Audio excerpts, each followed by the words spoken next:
Συνέλληνες μου, αδέρφια μου, πολεμιστές μου, ένα μήνυμα που θέλω να δώσω είναι για τον Βελόπουλο. Ούτε το μικρό του όνομα δεν ξέρω, αλλά τι σημασία έχει. Είδαμε σε εκπομπή του Βελόπουλου να επιτίθεται σε μένα, να με υβρίζει και μάλιστα να με κατηγορεί ως απατεώνα, ως αμόρφωτο και όλα τα άλλα τα επιχωστικά.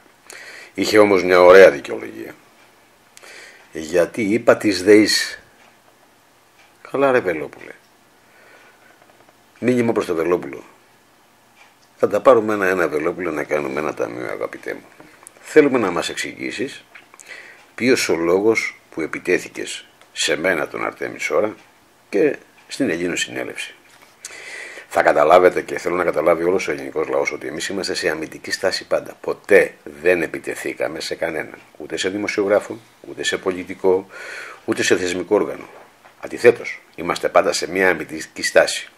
Να δώσουμε τη μάχη μας, αμυνόμενοι πάντα.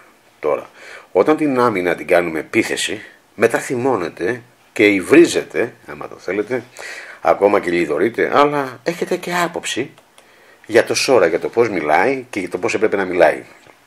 Δεν νομίζω ότι είναι κανένας στη θέση μου και δεν έχει βρεθεί κανένας στη θέση μου να πρέπει να κάνει τη στρατηγική του. Το τι πρέπει να κόψει, το τι πρέπει να πει, το πώς πρέπει να μιλήσει από τόσες τεράστιες αντίξωες συνθήκες που είναι η θέση μου. Άρα έχετε μία θέση όλοι του θεατή, όπως τα γήπεδα. Ο θεατής δεν βάζει γκολ, ούτε παίζει ποδόσφαιρο. Κοιτάει. Όμως αν δείτε τι λένε όλοι οι θεατές, όλοι είναι οι καλύτεροι πρωτοπονητές και οι καλύτεροι ποδοσφαιριστές. Αλλά δεν είναι εκεί στο γήπεδο να παίξει. Αλλά όλοι βάζουν γκολ. Αλλά ο παίχτης που είναι μέσα, αυτόν λιδωρείται συνέχεια. Ας τα αφήσουμε λοιπόν έτσι. Σήμερα θα ήθελα να δω τη γνώμη σας, άμα το θέλετε, όλων αυτών των ανθρώπων που ενδεχομένως είτε από προδοτική στάση, είτε από προπαγάνδα, είτε καμιά φορά από το πώς θα ήθελαν τα πράγματα, είτε και πλανεμένοι, να μας πούνε τη στάση αυτού που μας επιτέθηκε ή που μου επιτέθηκε. Δεν κρίνεται τη στάση αυτού που μου επιτέθηκε, αλλά θα κρίνεται εμένα που θα αμυνθώ. Δεν αντιλαμβάνομαι γιατί είναι τόσο ετεροβαρείς οι σχέσεις με μένα. Θα κρίνεται εμένα το τι θα πω και τι θα πω στη διαλεκτική μου, αλλά η διαλεκτική δική του είναι μια χαρά. Οπότε δεν κρίνεται αυτόν και το τι διαλεκτική χρησιμοποίησε, αλλά θα κρίνεται εμένα το πώς θα απαντήσω. Δεν είναι οξύμορο. Δεν είναι τεροβαρή. Γιατί το κάνετε? Αρχίστε λοιπόν να μπείτε στη διαδικασία ότι αυτός επιτέθηκε. Εγώ θα απαντήσω. Και βεβαίως θα κάνω και ένα άλλο βίντεο για να δείξουμε μια διαδικασία, το πώς έχετε μάθει και πώς σας έχουν περάσει ένα συγκεκριμένο γελίο στάτους στισίματος που σας μιλάνε και δεν καταλαβαίνετε τίποτα, αλλά ωστόσο έχετε και άποψη. Όμως είναι οι εποχές τέτοιες που πρέπει να καταλάβετε με πολύ συγκεκριμένα λόγια, χωρίς αντινόηση και να πάτε στο βάθος. Ωστόσο, πρέπει να σας δώσω να καταλάβετε ότι θέλω να κάνετε ένα πείραμα όλοι εσείς που ενδεχομένως να έχετε άποψη το πώς πρέπει να άγομαι, φέρομαι και πώς πρέπει να μιλάω, που θα μου πείτε κιόλας πώς πρέπει να το κάνω, λες και είστε ποτέ στη θέση μου.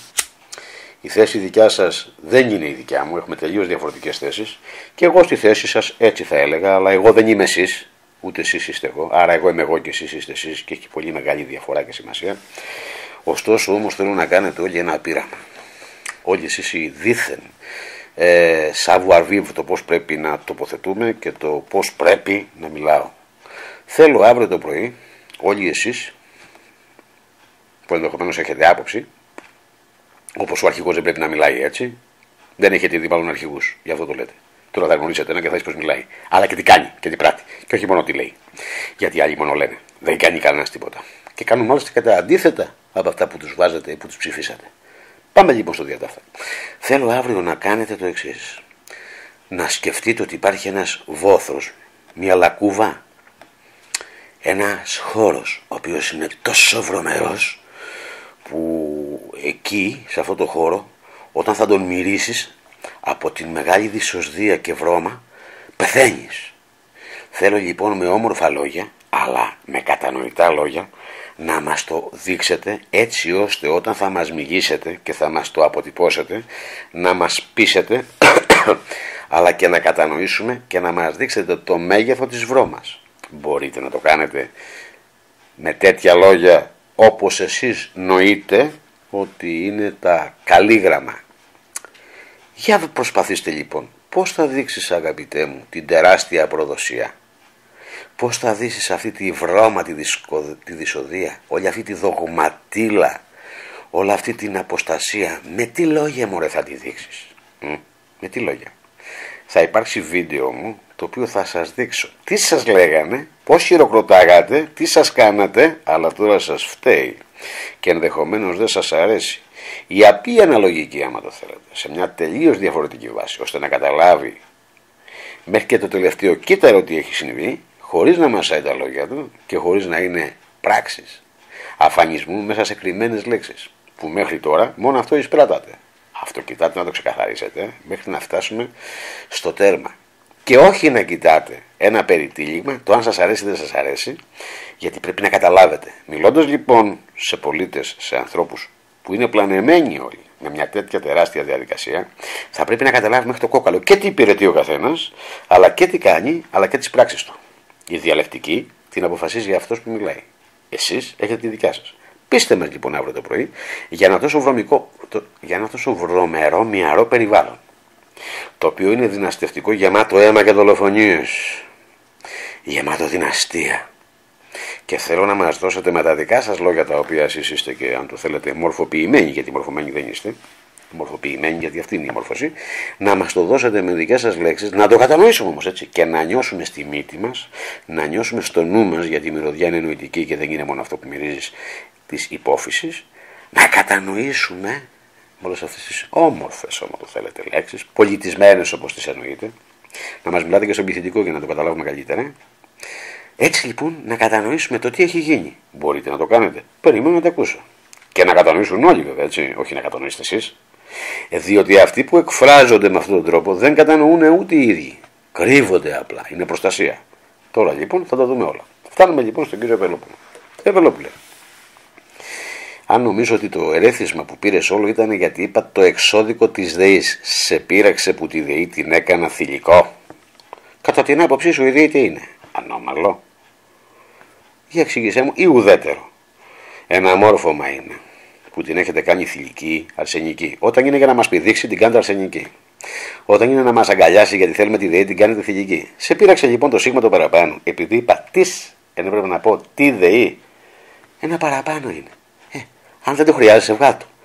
Βέβαια, όταν είσαι σε ζωώδη κατάσταση που νομίζεις ότι μιλάς και νομίζεις ότι έχεις μια υπερβολική άποψη για τον εαυτό σου ή νομίζεις ότι είσαι κάτι μέσα σε αυτή την πολιτεία που δεν υπάρχει, αλλά κοινωνία διαμορφωμένη, έτσι όπως έχουν βάλει τα στάτους αυτοί, κάθεσαι λοιπόν να πάρεις έρισμα από το σίγμα, το τελικό, γιατί άλλαξε η έννοια, μήπως δεν κατάλαβες τι είπα? Οπότε αυτό οριοθετεί τι? Να καταλάβουμε. Πάμε λοιπόν όμως στην ουσία. Εγώ σε γνώρισα για πρώτη φορά στο Μάκη τον Τριανταφυλόπουλο όταν γινόσανται οι εκπομπές για την μετοχή της Ανατολής. Ιδιαίτερα εσύ, τότε ως βουλευτής, ήσουν και βουλευτής τότε, νομίζω, αν δεν κάνω λάθος. Δεν θυμάμαι και πότε ήσουν, από τύχη έγινες 2 φορές, με εκείνον τον πράκτορα τον Καρατζαφέρη, μετά πουλάγες βιβλία για να ζήσεις. Και ήσουνα στις εκπομπές του Μάκη του Τριανταφυλόπουλου. Ένα θέμα τόσο απλωμένο όπως ήταν οι μετοχές Ανατολής. Βεβαίως, παρακολουθείς από κοντά το θέμα πολλά χρόνια. Και είχες και ιδία ανάποψη γιατί ήσουν στο στούντιο. Σαφώς δεν έβγαινα εγώ εκεί στις εκπομπές, βγαίνανε άλλοι για μένα, δικοί μου. Τότε δικοί μου. Άρα λοιπόν είχες άποψη. Και είχες και μια μεγάλη κουβέντα και με τον Τριανταφυλόπουλο και με το στούντιο κάτω που ήμασταν. Είχες καταλάβει τα πάντα. Και θα μπορούσες και σαν βουλευτής, αλλά και ως παλιός βουλευτής, να λες απλόχερα την άποψή σου και να βγάλεις πολλά στοιχεία αληθινά που ήταν στον αέρα, αλλά και που η ζούγκλα έβγαλε, αλλά και μετέπειτα. Και ήσουν ένας άνθρωπος από την αρχή που ήξερες. Τόσα χρόνια λοιπόν είχες μια σιγή. Δεν φτάνει που είχες σιγή. Τώρα πήρες το μήνυμα από ποιον, πληρώθηκες από ποιον, για να λιδωρήσεις και να πεις την αηδία σου. Αυτό εξυπηρετεί τα συμφέροντά σου ως τι? Να σου δείξω πόσο δόλιος είσαι και πόσο ανώμαλος είσαι. Έτρεχες μέσα στα μοναστήρια σε κολομπαράδες μαυροφορεμένους. Γι' αυτό σου λέω είσαι ανώμαλος. Είσαι ανώμαλος. Φαίνεσαι και στα μούτρα ότι είσαι ανώμαλος. Και είχες τέτοια έπαρση και τόσο γελιότητα μέσα σου πουλώντας κάτι αηδίες βιβλία που συντάσσεις, όχι εσύ, δεν μπορεί να συντάξει ούτε επιστολή. Και άμα θες προσωπικά να σου κάνω και ένα debate να καταλάβεις πόσο λίγος και πόσο γελίος είσαι, να σε ξεφτυλίσω τελείως, και όχι να κάθεσαι σε ένα μικρό καναλάκι να λες τις αηδίες σου για ένα γελίο κόμμα αμόρφωμα που έχεις φτιάξει. Τι να φτιάξεις, θα τα πούμε αυτά. Και έφτασες λοιπόν σε γελίο σημείο να κάθεσαι σε τηλεόραση, σε γυαλί, να πουλάς ένα βιβλίο, μια φυλάδα, μια λαδόκολα που είχες φτιάξει και να λες, εγώ Βελόπουλος είμαι αυτός που είμαι ο μόνος στον πλανήτη που έχω τις επιστολές του Χριστού, και έκανες σαν δαιμονισμένο παρτάλι για να πουλάς βιβλία που έλεγες μέσα ότι είναι οι επιστολές του Χριστού. Πόσο αηδιαστικός και πόσο γελίος είσαι. Νομίζεις ότι οι πολίτες, ας τους λέτε πλανεμένους, δεν είναι τόσο γελίοι και ηλίθιοι να βλέπουν ένα παρτάλι σαν εσένα να πουλάς τις επιστολές του Χριστού, γιατί στις έδωσε ένας μοναχός, ένα άλλο. Έχεις καταλάβει γιατί μιλάμε. Η ταυτότητά σου ως μεγάλο ποινικό μητρό και στην πολιτική ζωή είναι μεγάλη, αλλά και στον τρόπο που φέρεσαι μέσα από κάποια τηλεοπτικά μικρά κανάλια για να πουλάς την πραγμάτια σου, η οποία είναι γελία και βεβαίως φέρει βλάβη στην πολιτεία. Έχεις κάνει βλάβη στην πολιτεία και ως άνθρωπος. Φτάνουμε λοιπόν σε ένα σημείο, μετά τον εγκλισμό μου, βλέπουμε λοιπόν τον κύριο Βελόπουλο, τέλος πάντων. Βλέπουμε λοιπόν αυτό το Βελόπουλο να κάνει και να διατηρεί, να αναρτεί στο διαδίκτυο και όπου μπορούσε ο φουκαράς, όπως του είπανε να κάνει, να βγάλει ένα κόμμα. Τι κόμμα να βγάλεις βρε παρτάλι? Δεν είδες ότι τελικά ανακοίνωσες ένα κόμμα και εκεί που κάτσατε ήσασταν 150 άτομα και τελικά ήρθανε επειδή εσύ τους κέρδαγες και κάνα βιβλίο, ή τουλάχιστον είχαν υποχρέωση σε κάποιο μεγαλύτερο κομματικό μηχανισμό να έρθουν μέχρι εκεί? Είδες να κάνεις τίποτα ποτέ? Είσαι εσύ ο άνθρωπος, βλέπεις να έχεις καμία προοπτική πολιτική? Μα είχες τις επιλογές σου, τις οποίες αν είσαι λίγο πραγματιστής θα τις δεις. Είχες τις επιλογές σου, είχες τις ευκαιρίες σου. Δεν τις εκμεταλλεύτηκες, δεν έκανες αυτό που πρέπει, πήγες στο διάλογο. Είσαι σε ένα περιθώριο να πουλάς κάποια βιβλία, πραγμάτια, γελία πράγματα που προσβάλλουν τον άνθρωπο, προσβάλλουν την νόηση, προσβάλλουν τα πάντα. Και έφτασε σε σημείο να δηλώνεις και να κάνεις σαν δαιμονισμένος στο γυαλί, ελάτε να αγοράσετε όλοι, είμαι ο μόνος που έχω επιστολές του Χριστού. Δεν το θυμάσαι ρε παρτάλι? Δογματισμένε τρώα σκουλικάκι. Τώρα ήρθες να λιδωρήσεις τον Αρτέμι το Σόρα, γιατί έτσι ελπίζεις μήπως πάρεις κανέναν άνθρωπο και κάνεις τι βρε ηλίθιε που δεν μπορούσες να κάνεις τότε? Δεν μπορούσες να κάνεις 2 χρόνια στη Βουλή, τετραετίες, μία πόσες πήγες? Δεν έκανες. Τόσα χρόνια δεν σε έχουμε ακούσει τίποτα από το να πουλάς την πραγμάτια σου. Δεν είπες μια αλήθεια. Είσαι μέσα στα αληθινά πράγματα και δεν πήρες κάτι να το σηκώσεις. Κάτι πήγες να ξεστομίσεις. Ναι, εκείνη η οικογένεια του Σόρα, η οικογένεια Σόρα είναι αλήθεια και έχει βάση. Και σε πήραν τηλέφωνο και το θάψες, και τώρα που σε ξαναπήραν τηλέφωνο και σου τέξανε από καμία μυαρή διαδικασία σαν αυτές που τάζουν, έβαλες μπροστά να φτιάξεις το απόκομμά σου και τη βλακεία που κάπως το εννοείς, και όπως την τύχη που είχαν όλα θα έχεις και εσύ. Ωστόσο όμως η μόνη σου δυναμική που έχεις αυτή τη στιγμή στη ζωή σου και στο βίο σου, μεγάλο παρτάλι, είναι να ασχοληθείς και να λιδωρήσεις το Σόρα, γιατί αυτό σας δίνει μια δυναμική. Έτσι έχεις 2 πράγματα. Ή να έρθεις μαζί με την Ελληνοσυνέλευση και την αλήθεια, κάτι που δεν θα πρωτοστατήσεις γιατί είσαι πάλι ένα βλαμμένο και ανήκεις στο πολιτικό, στα πολιτικά σκηνώματα, στα λείψανα, στους αποτυχημένους, γιατί δεν είσαι για ποτέ πολιτικός, αποτύχει έγινες, αλλά όπως και να έχει, είσαι στο προσκήνιο τόσα χρόνια και έφτασες λοιπόν τη δυναμική σου να δεις. Τι δυναμική έχουμε να χτυπήσουμε το Σόρα? Όταν χτυπάμε το Σόρα έχουμε μια δυναμική. Και ακόμα με χρησιμοποιείς και χρησιμοποιείς τη δυναμική μου να την πάρεις εσύ. Να κάνεις τι? Δεν θα φτάσεις πουθενά, παιδί μου. Βέβαια εγώ μέσα με την κρυστάση και αυτά έπρεπε να τα ξεκαθαρίσω, να τα πω. Ωστόσο όμως κοίτα πως έχεις γίνει.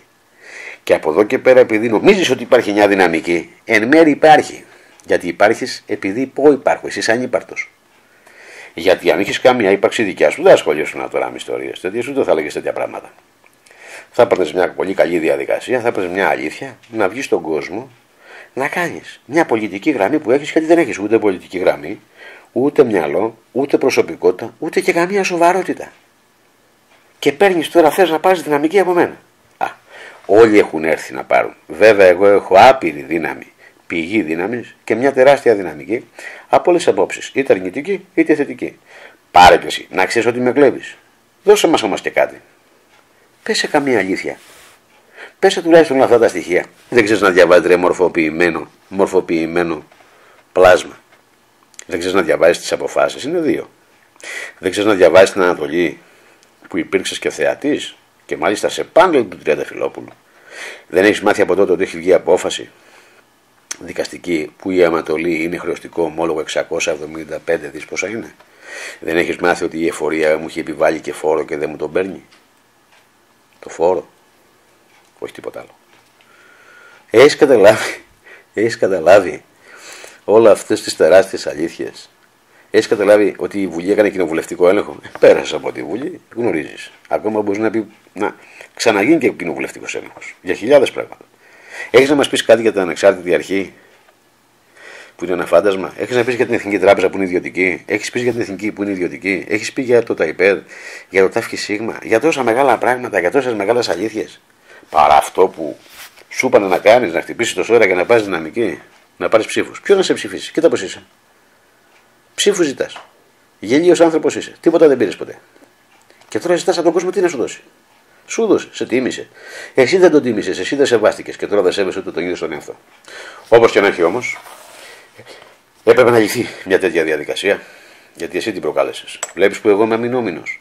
Εσύ επιτίθεσαι. Γιατί επιτέθηκες σε μένα. Τι προηγούμενο έχεις μαζί μου. Έχουμε γνωριστεί ποτέ και δεν το ξέρω. Είχαμε κάποιο προηγούμενο παλιά. Έχουμε τίποτα να λύσουμε. Έχουμε τίποτα να μοιράσουμε στο κάτω-κάτω της γραφής. Τι έχουμε να κάνουμε. Όπως και να έχει, οι επιλογές είναι δικές σου. Και οι μεγαλύτερες επιλογές είναι των πολιτών. Και τώρα θα σε τιμωρήσουν. Σε έχουν τιμωρήσει πολλά χρόνια. Θα σε τιμωρήσουν κι άλλο. Και πας να σηκώσεις κεφάλι. Να πας πού. Να πας μέχρι πού. Με ποιον. Για ποιον λόγο. Επιλογές είναι των πολιτών. Όλα είναι των πολιτών. Και αυτή είναι η μεγάλη ώρα. Θα μπορούσες βέβαια έτσι να δώσεις πολύ καλή ταυτότητα. Να επανορθώσεις για χιλιάδες πράγματα. Ή αυτά που δεν πρόλαβες να κάνεις. Αντιθέτως, πήρες μια θέση επιθετική, μια στημένη θέση, έτσι όπως σου υπαγόρευσαν να πάρεις, να χτυπήσεις και σου δώσαν και αέρα στα κανάλια, να χτυπήσεις κιόλας. Κάτι που δεν συμβαίνει με την Ελλήνου συνέλευση. Βέβαια, χτυπάμε αυτόν που έχει τη δύναμη. Χτυπάμε το δυνατό για να πάρουμε δύναμη. Έναν αδύναμο τι να χτυπήσεις. Άμα χτυπήσεις και κανένα αδύναμο ή κανέναν ανύπαρτο, θα σε γρίνει και ο κόσμος αντίθετα και θα φας και ξύλο. Οπότε χτυπώντας εμένα παίρνεις δυναμική. Ουσιαστικά είμαι εγώ η δύναμή σας. Η κινητήριο δύναμη της ύπαρξής σας είμαι εγώ. Άρα και εσύ, Βελόπουλε, είσαι ένας οπαδός μου. Καλώς ήρθες στο κλαμπ των οπαδών. Όλοι οι προδότες είναι οπαδοί μου. Με μεγάλο σεβασμό που μου έχεις και σε αυτό όλο που κάνω. Και δεν μπορείς να μιλήσεις γι' αυτό για να υπάρχεις εσύ. Αγωνιστικούς χαιρετισμούς. Περιμένουμε εξελίξεις. Θα έχουμε και μεγάλη συνέχεια. Αγωνιστικούς χαιρετισμούς.